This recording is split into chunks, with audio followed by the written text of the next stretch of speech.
person that we can use that term, third and long. Well, they are the leading scoring team in the outfit in the ACC, but they're going up against a pretty good defense in Auburn. Auburn is like the 6th scoring defense in the nation, only giving up like 17 points a game. Oh, this is twist off? Yeah, they twist off. How whack is that? Yeah, I mean, you can still shake it up on him. Comes back to his safety valve. It's Taylor, the guy trying to get it to him the last play, but he doesn't get much, and it's going to be 4th down, about 5.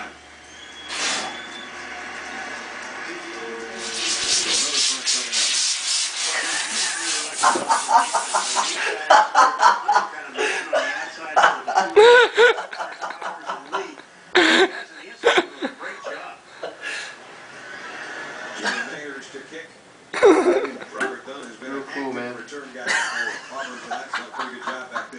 Poet on a model. Shut up, bitch. Gargle. Dog, you want a sip? Not if you're so crazy. Motherfucker.